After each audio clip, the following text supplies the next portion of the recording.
Hi ಸ್ನೇಹಿತರೆ, ನಮಸ್ಕಾರ. ನಾನು ನಿಮ್ಮ ಪೂಜಾರಿ ಶಿವರಾಜ. ಇವತ್ತಿನ ಈ ಒಂದು ವಿಡಿಯೋದಲ್ಲಿ ವಿದ್ಯಾರ್ಥಿಯ ಬಸ್ ಪಾಸ್ಗೆ ಅರ್ಜಿ ಸಲ್ಲಿಸುವುದು ಯಾವ ರೀತಿ ಆನ್ಲೈನ್ನಲ್ಲಿ ಅಂತ ಈ ಒಂದು ವಿಡಿಯೋದಲ್ಲಿ ತಿಳಿಸ್ಕೊಡ್ತೀನಿ ಸ್ನೇಹಿತರೆ. ಇದುವರೆಗೂ ನನ್ನ ಒಂದು ಯೂಟ್ಯೂಬ್ ಚಾನಲನ್ನು ಸಬ್ಸ್ಕ್ರೈಬ್ ಮಾಡಿಲ್ಲ ಅಂದರೆ ಆದಷ್ಟು ಬೇಗನೆ ಸಬ್ಸ್ಕ್ರೈಬ್ ಮಾಡ್ಕೊಳ್ಳಿ, ಹಾಗೆ ಬೆಲ್ ಐಕನ್ ಮೇಲೆ ಕ್ಲಿಕ್ ಮಾಡ್ಕೊಳ್ಳಿ ಸ್ನೇಹಿತರೆ. ಓಕೆ, ಈಗ ಬನ್ನಿ ಸ್ನೇಹಿತರೆ, ನೀವು ನಿಮ್ಮ ಒಂದು ಮೊಬೈಲ್ ಅಥವಾ ಲ್ಯಾಪ್ಟಾಪಲ್ಲಿ ಕಂಪ್ಯೂಟರಲ್ಲಿ ಯಾವುದಾದ್ರೂ ಒಂದು ಬ್ರೌಸರ್ನ ಓಪನ್ ಮಾಡ್ಕೊಳ್ಳಿ. ಸೊ ಅದರಲ್ಲಿ ನಿಮಗೆ ಮೊದಲಿಗೆ ಸ್ಟೂಡೆಂಟ್ ಬಸ್ ಪಾಸ್ ಅಥವಾ ಸೇವಾ ಸಿಂಧು ಅಂತೇಳಿ ಸರ್ಚ್ ಕೊಡಿ. ಓಕೆ, ನಾನು ಸೇವಾ ಸಿಂಧು ಅಂತ ಸರ್ಚ್ ಕೊಟ್ಟಿದ್ದೀನಿ. ನೆಕ್ಸ್ಟ್ ಇಲ್ಲಿ ಕರ್ನಾಟಕ ಸೇವಾ ಸಿಂಧು ಅಂತ ಪೋರ್ಟಲ್ ಬರುತ್ತೆ. ಸೊ ಈ ಒಂದು ಆಪ್ಷನ್ನ ನೀವು ಸೆಲೆಕ್ಟ್ ಮಾಡ್ಕೊಳ್ಬೇಕಾಗತ್ತೆ. ಈ ಒಂದು ಡೈರೆಕ್ಟ್ ಲಿಂಕನ್ನು ಕೂಡ ನಾನು ಕೆಳಗಡೆ ಡಿಸ್ಕ್ರಿಪ್ಷನ್ನಲ್ಲಿ ಕೊಟ್ಟಿರ್ತೀನಿ. ಅದರ ಮೇಲೆ ಕ್ಲಿಕ್ ಮಾಡಿಕೊಂಡು ಈ ಒಂದು ವೆಬ್ಸೈಟ್ಗೆ ಬರುತ್ತೆ. ಇಲ್ಲಿ ನೋಡ್ತಾ ಇರ್ಬೋದು ಸ್ಟೂಡೆಂಟ್ ಬಸ್ ಪಾಸ್ ಅಂತ ಬರುತ್ತೆ. ಸೊ ಇದರಲ್ಲಿ KKRTC, KSRTC, NSW ಅಂತ ಬರುತ್ತೆ. ಸೊ ನಾನು KKSRTC ಅಂತ ಕ್ಲಿಕ್ ಮಾಡ್ಕೊಂಡಿದ್ದೀನಿ. ಈ ರೀತಿಯಾಗಿ ಶೋ ಆಗ್ತಾ ಇದೆ. Login to apply for new or renewal modification KKRTC ಅಂತ ಬರುತ್ತೆ. ಸೊ ಇಲ್ಲಿ ನೀವುಗೆ ಮೇಲ್ ಐಡಿಯನ್ನು ಎಂಟ್ರಿ ಮಾಡ್ಕೊಳ್ಳಿ ಅಥವಾ ಮೊಬೈಲ್ ನಂಬರ್ನ ಎಂಟ್ರಿ ಮಾಡಿಕೊಂಡು ಗೆಟ್ OTP ಆಪ್ಷನ್ ಮೇಲೆ ಕ್ಲಿಕ್ ಮಾಡ್ಕೊಳ್ಳಿ. ಕ್ಲಿಕ್ ಮಾಡ್ಕೊಂಡಾಗ ನಿಮಗೆ OTP ಕಳಿಸಲಾಗಿದೆ ಅಂತ ಕೂಡ ಶೋ ಆಗುತ್ತೆ. ಓಕೆ, ಇಲ್ಲಿ ನೋಡ್ತಾ ಇರ್ಬೋದು ಲೋಡಿಂಗ್ ಆಗ್ತಾ ಇದೆ. ಓಕೆ, ಈಗ ನಮಗೆ ಇಲ್ಲಿ OTP ಕಳಿಸಲಾಗಿದೆ ಅಂತ ಕೂಡ ಶೋ ಆಗ್ತಾ ಇದೆ ಸ್ನೇಹಿತರೆ. ಓಕೆ, ನೋಡ್ತಾ ಇರ್ಬೋದು OTP has been send to your mail ID ಅಂತ. ಸೊ ಈಗ ನನಗೆ ಮೇಲ್ ಐಡಿಯನ್ನು ಚೆಕ್ ಮಾಡ್ಕೊಳ್ತೀನಿ. ಓಕೆ, OTP ಬಂದಿದ್ದಾನ ಇಲ್ಲ ಅಂತ ಹೇಳ್ಬಿಟ್ಟು ಈಗ OTP ಬಂದಿದೆ ಸ್ನೇಹಿತರೆ. ಆ OTPಯನ್ನು ನಾನು ಇಲ್ಲಿ ಎಂಟ್ರಿ ಮಾಡ್ಕೊಳ್ತಾ ಇದ್ದೀನಿ. ಓಕೆ, ನೀವು ಕೂಡ ನಿಮ್ಮ ಒಂದು ಮೊಬೈಲ್ ನಂಬರ್ ಅಥವಾ ಒಂದು ವೇಳೆ ಪಾಸ್ವರ್ಡ್ ID ಇತ್ತಂದರೆ ಪಾಸ್ವರ್ಡ್ ಐಡಿಯನ್ನು ಎಂಟ್ರಿ ಮಾಡಿಕೊಂಡು ನೆಕ್ಸ್ಟ್ ಇಲ್ಲಿ ಕ್ಯಾಪ್ಚಾ ಕೋಡ್ ಏನು ಕಾಣ್ತಾ ಇದೆಯಲ್ಲ, ಸೊ ಆ ಒಂದು ಕ್ಯಾಪ್ಚಾ ಕೋಡನ್ನು ಕೂಡ ನೀವು ಇಲ್ಲಿ ಎಂಟ್ರಿ ಮಾಡ್ಕೊಳ್ಬೇಕಾಗುತ್ತೆ. ಎಂಟ್ರಿ ಮಾಡಿಕೊಂಡು ಲಾಗಿನ್ ಅಂತ ಕ್ಲಿಕ್ ಮಾಡ್ಕೊಳ್ಳಿ. ಓಕೆನಾ, ಲಾಗಿನ್ ಅಂತ ಕ್ಲಿಕ್ ಮಾಡಿಕೊಂಡಾಗ ನಿಮ್ಮ ಒಂದು ಸರ್ವಿಸ್ ಪೋರ್ಟಲ್ಗೆ ಲಾಗಿನ್ ಆಗ್ತೀರಾ, ಅಂದರೆ ಬಸ್ ಪಾಸ್ ಅಪ್ಲಿಕೇಶನ್ ಹಾಕೋದಕ್ಕೆ ಲಾಗಿನ್ ಆಗ್ತೀರಿ ಸ್ನೇಹಿತರೆ. ಓಕೆನಾ, ಈಗ ಸರ್ವರು ಬಹಳಷ್ಟು ಸ್ಲೋ ಇದೆ ಸ್ನೇಹಿತರೆ.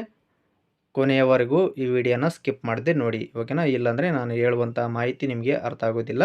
ಓಕೆನಾ, ಈಗ ಸರ್ವಿಸ್ ಪ್ಲಸ್ ಅಪ್ಲಿಕೇಶನ್ಸ್ ಫಾರ್ಮ್ ಈ ಥರ ಬರುತ್ತೆ. ನೆಕ್ಸ್ಟ್ ಇಲ್ಲಿ ಪ್ರೊಸೀಡ್ ಟು ಅಪ್ಲೈ ಅಂತ ಬರುತ್ತೆ ಸ್ನೇಹಿತರೆ. ಓಕೆನಾ, ಸೊ ಇಲ್ಲಿ ಸೆಲ್ಫ್ ಡಿಕ್ಲರೇಷನ್ನ ನೀವು ಆಲ್ರೆಡಿ ಡೌನ್ಲೋಡ್ ಮಾಡ್ಕೊಳ್ಬೇಕಾಗತ್ತೆ. ಓಕೆನಾ, ಸೊ ಅದನ್ನು ಡೌನ್ಲೋಡ್ ಮಾಡಿಕೊಂಡು ಫಿಲ್ ಮಾಡಿ ನಿಮ್ಮ ಒಂದು ಸ್ಕೂಲ್ ಅಥವಾ ಕಾಲೇಜಿನಲ್ಲಿ ಫಿಲ್ ಮಾಡಿ ಸಿಗ್ನೇಚರ್ನ ಹಾಕ್ಸ್ಕೊಳ್ಬೇಕಾಗತ್ತೆ. ನೆಕ್ಸ್ಟ್ ಇಲ್ಲಿ ಅಪ್ಲಿಕೇಶನ್ ಫಾರಮ್ ಅಂತ ಬರುತ್ತೆ. ಇಲ್ಲಿ ಸಿಟಿಜನ್ನು, ಓಕೆನಾ, ಸೊ ಇಂಡಿಯನ್ ಅಂತ ಸೆಲೆಕ್ಟ್ ಮಾಡ್ಕೊಳ್ಳಿ. Next institute located in Karnataka ಅಂತ ಸೆಲೆಕ್ಟ್ ಮಾಡ್ಕೊಳ್ಳಿ. ನೆಕ್ಸ್ಟ್ ಇಲ್ಲಿ ನಿಮ್ಮ ಒಂದು ಅಂದರೆ ಯಾರು ಬರ್ತಾರೆ, ಸೊ ಕಸ್ಟಮರು ಅಥವಾ ನಿಮ್ಮದೇ ಆದರೆ ನಿಮ್ಮದೇ ಒಂದು ಮೊಬೈಲ್ ನಂಬರ್ನ ಎಂಟ್ರಿ ಮಾಡ್ಕೊಳ್ಳಿ. ಓಕೆ, ಮೊಬೈಲ್ ನಂಬರ್ ಎಂಟ್ರಿ ಮಾಡಿ ಸೈಡಿಗೆ ಕ್ಲಿಕ್ ಮಾಡಿದಾಗ ಆಟೋಮೆಟಿಕ್ಕಾಗಿ ಅವರಿಗೆ OTP ಹೋಗಿದೆ ಅಂತ ತೋರಿಸುತ್ತೆ. ಹಾಗೆ OTP ಎಂಟ್ರ್ ಮಾಡಿ ಅಂತ ಕೂಡ ಕೇಳುತ್ತೆ ಸ್ನೇಹಿತರೆ. ಓಕೆನಾ, ಸೊ ಇದನ್ನು ನೀವು ಇಲ್ಲಿ ಎಂಟ್ರಿ ಮಾಡ್ಕೊಳ್ಬೇಕಾಗತ್ತೆ. ಇದು ಕೂಡ 15 ನಿಮಿಷ ಕಾಲಾವಕಾಶ ಇರುತ್ತೆ ವೆರಿಫಿಕೇಷನ್ ಮಾಡೋದಕ್ಕೆ. ಓಕೆನಾ, ಸೊ OTP ಬಂದಿರುತ್ತೆ. ನೆಕ್ಸ್ಟ್ ಇಲ್ಲಿ ವ್ಯಾಲಿಡೇಟ್ ಅಂತ ಕ್ಲಿಕ್ ಮಾಡ್ಕೊಂಡಾಗ ವೆರಿಫೈ ಆಗುತ್ತೆ. ನೆಕ್ಸ್ಟ್ ಓಕೆ ಕೊಡಿ ಸ್ನೇಹಿತರೆ. ನೆಕ್ಸ್ಟ್ ಇಲ್ಲಿ ಕೋರ್ಸ್ ಕ್ಯಾಟಗರಿ ಅಂತ ಕೇಳುತ್ತೆ. ಸೊ ಅದನ್ನು ಸೆಲೆಕ್ಟ್ ಮಾಡ್ಕೊಳ್ಬೇಕಾಗತ್ತೆ. ಸೊ ಪ್ರೈಮರಿ ಸ್ಕೂಲಾ, ಹೈಸ್ಕೂಲಾ, PUC, ಡಿಪ್ಲೊಮಾ ನೀವು ಯಾವುದು ಕೋರ್ಸ್ ಮಾಡ್ತಾ ಇದ್ದೀರಾ ಆ ಒಂದು ಆಪ್ಷನ್ನ ಸೆಲೆಕ್ಟ್ ಮಾಡ್ಕೊಳ್ಬೇಕಾಗತ್ತೆ, ಅಂದರೆ ಕೋರ್ಸ್ನ ಸೆಲೆಕ್ಟ್ ಮಾಡ್ಕೊಳ್ಬೇಕಾಗತ್ತೆ. ನೆಕ್ಸ್ಟ್ ಕ್ಲಾಸ್ ಅಂತ ಬರುತ್ತೆ. ಇಲ್ಲಿ ನಮಗೆ ಇಲ್ಲಿ 10ನೇ ತರಗತಿಯ ವಿದ್ಯಾರ್ಥಿ ಅಂತ ಕ್ಲಿಕ್ ಮಾಡ್ಕೊಂಡಿದ್ದೀನಿ. ನೆಕ್ಸ್ಟ್ ಇಲ್ಲಿ ಆಧಾರ್ ಅಥೆಂಟಿಫಿಕೇಷನ್ ಅಂತ ಇದೆ. ಸೊ ಅದರ ಮೇಲೆ ಕ್ಲಿಕ್ ಮಾಡಿಕೊಂಡಾಗ ನಿಮಗೆ ಇಲ್ಲಿ KYC ಸರ್ವಿಸ್ ಓಪನ್ ಆಗುತ್ತೆ. ಇಲ್ಲಿ ನಿಮ್ಮ ಒಂದು ವಿದ್ಯಾರ್ಥಿಯ ಆಧಾರ್ ಕಾರ್ಡನ್ನು ನೀವು ಎಂಟ್ರಿ ಮಾಡ್ಕೊಳ್ಬೇಕಾಗತ್ತೆ. Okay, Aadhaar card number entry ಮಾಡಿಬಿಟ್ಟು ನೆಕ್ಸ್ಟ್ ನನ್ನ ಮಾಹಿತಿ ನೀಡುತ್ತೇನೆ ಅಂತ ಒಪ್ಪಿಗೆ ಕೊಟ್ಟು ನೆಕ್ಸ್ಟ್ OTP ಆಪ್ಷನ್ ಮೇಲೆ ಕ್ಲಿಕ್ ಮಾಡ್ಕೊಳ್ಳಿ. ಕ್ಲಿಕ್ ಮಾಡ್ಕೊಂಡ ನಂತರ ನೆಕ್ಸ್ಟ್ ಕೆಳಗಡೆ ಸ್ಕ್ರಾಲ್ ಡೌನ್ ಮಾಡಬೇಕಾಗತ್ತೆ. ಸರ್ವರ್ ಲೋಡಿಂಗ್ ಆಗ್ತಾ ಇದೆ. ಓಕೆನಾ, ಸರ್ವರ್ ಭಾಳಷ್ಟು ಸ್ಲೋ ಇರುತ್ತೆ ಸ್ನೇಹಿತರೆ, ಅಡ್ಜಸ್ಟ್ ಮಾಡ್ಕೊಳ್ಳಿ. ಓಕೆ, ನೆಕ್ಸ್ಟ್ ಇಲ್ಲಿ OTP ಪಡೆಯಿರಿ ಅಂತ ಆಪ್ಷನ್ ಮೇಲೆ ಕ್ಲಿಕ್ ಮಾಡ್ಕೊಳ್ಬೇಕಾಗತ್ತೆ. ಕ್ಲಿಕ್ ಮಾಡ್ಕೊಂಡಾಗ ನಿಮ್ಮ ಒಂದು ಆಧಾರ್ ಕಾರ್ಡ್ಗೆ ಲಿಂಕ್ ಆಗಿರುವಂತಹ ಮೊಬೈಲ್ ನಂಬರ್ಗೆ OTP ಬರುತ್ತೆ ಸ್ನೇಹಿತರೆ. ಆ OTPಯನ್ನು ನೀವು ಇಲ್ಲಿ ಎಂಟ್ರಿ ಮಾಡ್ಕೊಳ್ಬೇಕಾಗತ್ತೆ. ಓಕೆ, ಸೊ ಇಲ್ಲಿ OTPಯನ್ನು ಕಳಿಸಲಾಗಿದೆ ಅಂತ ಶೋ ಆಗುತ್ತೆ. ಓಕೆ, ಈಗ ನಮಗೆ ಬಂದಿರುವಂತಹ OTPಯನ್ನು ನಾನು ಈಗ ಎಂಟ್ರಿ ಮಾಡ್ಕೊಳ್ತಾ ಇದ್ದೀನಿ. ಬಂದಿರುವಂತಹ OTP ಎಂಟ್ರಿ ಮಾಡಿ ನೆಕ್ಸ್ಟ್ ಇಲ್ಲಿ ಸಲ್ಲಿಸಿ ಅಂತದೆ. ಸೊ ಅದರ ಮೇಲೆ ಕ್ಲಿಕ್ ಮಾಡ್ಕೊಳ್ಬೇಕಾಗತ್ತೆ. ಕ್ಲಿಕ್ ಮಾಡ್ಕೊಂಡ ನಂತರ ನೆಕ್ಸ್ಟ್ ನಿಮಗೆ ಈ ರೀತಿಯಾಗಿ back click here to return ಅಂತ ಬರುತ್ತೆ. ಸೊ ಅದರ ಮೇಲೆ ಕ್ಲಿಕ್ ಮಾಡ್ಕೊಂಡಾಗ ಈ ಥರ ಬರುತ್ತೆ. ನೆಕ್ಸ್ಟ್ ಇಲ್ಲಿ ಗೆಟ್ ಡೀಟೇಲ್ಸ್ ಅಂತ ಇದೆ. ಸೊ ಅದನ್ನು ಕ್ಲಿಕ್ ಮಾಡಿದಾಗ ನಿಮಗೆ ಆಧಾರ್ ಕಾರ್ಡಲ್ಲಿರುವಂತಹ ಡೀಟೇಲ್ಸ್ ಎಲ್ಲ ಫೆಚ್ ಆಗುತ್ತೆ. ಅಂದರೆ suppose photo, date of birth, address ಎಲ್ಲ ಬರುತ್ತೆ. ಇಲ್ಲಿ ಫಾದರ್ ನೇಮ್ ಕೇಳುತ್ತೆ. ಸೊ ಫಾದರ್ ನೇಮನ್ನು ಎಂಟ್ರಿ ಮಾಡ್ಕೊಳ್ಬೇಕಾಗತ್ತೆ. ನೆಕ್ಸ್ಟ್ ಇದು ಫೋಟೋ ಅದನ್ನೇ ಇದ್ದರೂ ಇಟ್ಕೋಬೋದು ಅಥವಾ ಬೇರೆದು ಕೂಡ ಅಪ್ಲೋಡ್ ಮಾಡ್ಬೋದು.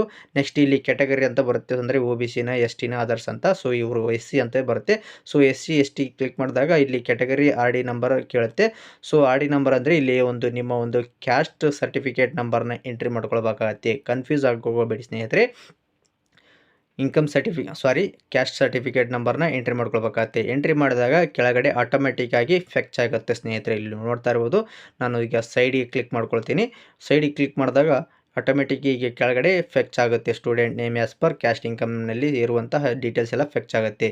ಓಕೆ, ನೆಕ್ಸ್ಟ್ ಇಲ್ಲಿ ಇನ್ಸ್ಟಿಟ್ಯೂಟ್ ಇನ್ಫಾರ್ಮೇಷನ್ ಅಂತ ಕೇಳುತ್ತೆ. ಸೊ ಇಲ್ಲಿ ನೀವು ಜಸ್ಟ್ ಶಾರ್ಟ್ಸ್ ನಂಬರ್ನ ಎಂಟ್ರಿ ಮಾಡಿದ್ರೆ ಕೆಳಗಡೆ ಡೀಟೇಲ್ಸ್ ಎಲ್ಲ ಆಟೋಮೆಟಿಕ್ಕಾಗಿ ಫೆಚ್ ಆಗುತ್ತೆ ಸ್ನೇಹಿತರೆ. ಓಕೆನಾ, ಈಗ ನಾನು ಶಾರ್ಟ್ಸ್ ನಂಬರ್ನ ಎಂಟ್ರಿ ಮಾಡ್ಕೊಳ್ತಾ ಇದ್ದೀನಿ, 10 ಅಂಕಿಯ ಶಾರ್ಟ್ಸ್ ನಂಬರು. ಓಕೆ, ನೆಕ್ಸ್ಟ್ ಇಲ್ಲಿ ನೋಡ್ಬೋದು ಸೈಡಿಗೆ ಕ್ಲಿಕ್ ಮಾಡಿದಾಗ ಆಟೋಮೆಟಿಕ್ಕಾಗಿ ಬಂದುಬಿಡುತ್ತೆ ಸ್ನೇಹಿತರೆ. ಓಕೆನಾ, ಸ್ಕೂಲಲ್ಲಿ ಯಾವುದೋ ದಾಖಲಾತಿಗಳು ಇರುತ್ತೆ ಅವೆಲ್ಲ ಇರುತ್ತೆ. ನೆಕ್ಸ್ಟ್ ಇಲ್ಲಿ ಟ್ರಾವೆಲ್ ರೂಟ್ಸ್ ಕೂಡ ಇರುತ್ತೆ. So whether you data is correct ಅಂತ ಇರುತ್ತೆ, ಎಸ್ ಅಂತ ಕೊಡಿ ಸ್ನೇಹಿತರೆ. ಒಂದು ವೇಳೆ ನೋ ಇದ್ದರೆ ನೋ ಕೊಡಿ. ಓಕೆನಾ, ಸೊ ಈಗ ನಾನು ಎಸ್ ಅಂತ ಕೊಟ್ಟಿದ್ದೀನಿ. ಓಕೆನಾ, ಸೊ ಎಸ್ ಅಂತ ಕೊಟ್ಟಾಗ ಇದು ಆಟೋಮೆಟಿಕ್ಕಾಗಿ ಹೋಗುತ್ತೆ. ನೆಕ್ಸ್ಟ್ ಇನ್ನು ನೋ ಅಂತ ಕೊಡ್ತೀನಿ. ನೋ ಅಂತ ಕೊಟ್ಟ ನಂತರ ನೆಕ್ಸ್ಟ್ ನಿಮಗೆ in residing address same in ration card ಅಂತ ಇರುತ್ತೆ, ಎಸ್ ಅಂತ ಕೊಡಿ. ನೆಕ್ಸ್ಟ್ ನಿಯರೆಸ್ಟ್ ಬೋರ್ಡಿಂಗ್ ಪಾಯಿಂಟ್ ಅಂತ ಕೇಳುತ್ತೆ. ಸೊ ನಮ್ಮ ಒಂದು ಊರಿನ ಅಡ್ರೆಸ್ನೇ ಸೆಲೆಕ್ಟ್ ಮಾಡ್ಕೊಂಡಿದ್ದೀನಿ. ನಿಯರೆಸ್ಟ್ ಡ್ರಾಪ್ ಪಾಯಿಂಟ್ ಅಂತ ಬರುತ್ತೆ. ಸೊ ನಿಮಗೆ ಡ್ರಾಪ್ ಪಾಯಿಂಟ್ ಅಂದರೆ ಪಿಕಪ್ ಎಲ್ಲಿ ಮಾಡ್ಕೋಬೇಕು ಅಂತ ಇರುತ್ತೆ. ಸೊ ಅದನ್ನು ಸೆಲೆಕ್ಟ್ ಮಾಡ್ಕೊಳ್ಳಿ. ಓಕೆನಾ, ಈಗ ಅಂದರೆ ರೂಟ್ಸ್ ಇರುತ್ತಲ್ಲ, ಸೊ ರೂಟನ್ನು ನೀವು ಯಾವ ರೂಟ್ ಮೇಲೆ ಹೋಗ್ಬೇಕು ಆ ರೂಟನ್ನು ಸೆಲೆಕ್ಟ್ ಮಾಡ್ಕೊಳ್ಳಿ. 2 ಆಪ್ಷನ್ಸ್ ಇರುತ್ತೆ.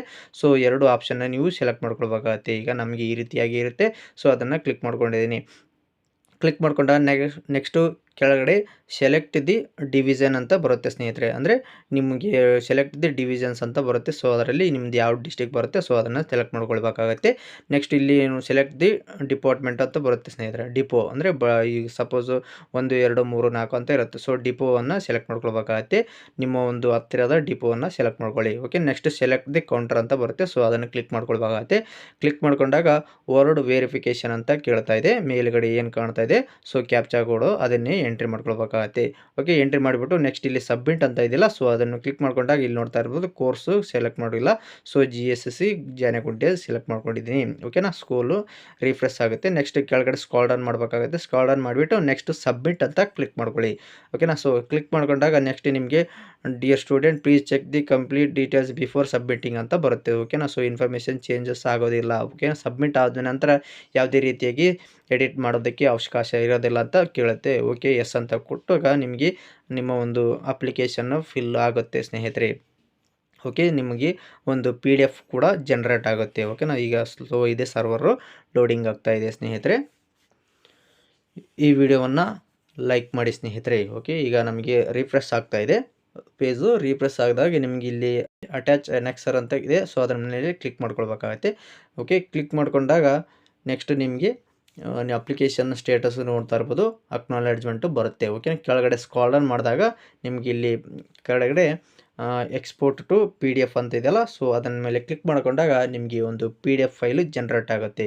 ನೋಡ್ತಾ ಇರ್ಬೋದು ಈ ರೀತಿಯಾಗಿ ಜನ್ರೇಟ್ ಆಗಿರುತ್ತೆ. ಸೊ ಇದನ್ನು ನೀವು ಪ್ರಿಂಟ್ನ ತೆಗೆದುಕೊಂಡು ನಿಮ್ಮ ಒಂದು ಇದರ ಜೊತೆಗೆ ನಿಮ್ಮ ಒಂದು ಸ್ಕೂಲ್ ಅಥವಾ ಕಾಲೇಜಿನ receipt, Aadhaar card, caste income, ಈ ಒಂದು ಫಾರಮ್, ಹಾಗೆ ಬಸ್ ಪಾಸ್ ಫಾರಮ್ ಬರುತ್ತಲ್ಲ, ಸೊ ಆ ಒಂದು ಫಾರಮ್ನ ಫಿಲ್ ಮಾಡಿಬಿಟ್ಟು ನಿಮ್ಮ ಸ್ಕೂಲ್ ಅಥವಾ ಕಾಲೇಜಿನ ಸೀಲು ಸಿಗ್ನೇಚರ್ ಹಾಕ್ಕೊಂಡು ನಿಮ್ಮ ಒಂದು ಹತ್ತಿರದ ಬಸ್ ಡಿಪೋಗೆ ಹೋಗಿ ಕೊಟ್ಟರೆ ನಿಮಗೆ ಪಾಸನ್ನು ವಿತರಣೆ ಮಾಡ್ತಾರೆ ಸ್ನೇಹಿತರೆ. ಓಕೆ, ನೋಡಿದ್ರಲ್ಲ ಸ್ನೇಹಿತರೆ, ಇವತ್ತಿನ ಈ ಒಂದು ವಿಡಿಯೋದಲ್ಲಿ ಬಸ್ ಪಾಸ್ಗೆ ಅರ್ಜಿಯನ್ನು ಸಲ್ಲಿಸೋದು ಯಾವ ರೀತಿ ಆನ್ಲೈನ್ನಲ್ಲಿ ಅಂತ ತಿಳಿಸ್ಕೊಟ್ಟಿದ್ದೀನಿ. ಈ ವಿಡಿಯೋ ಇಷ್ಟವಾದಲ್ಲಿ ಲೈಕ್ ಮಾಡಿ, ಶೇರ್ ಮಾಡಿ, ಸಬ್ಸ್ಕ್ರೈಬ್ ಮಾಡ್ಕೊಳ್ಳಿ ಸ್ನೇಹಿತರೆ. ತುಂಬ ಧನ್ಯವಾದಗಳು.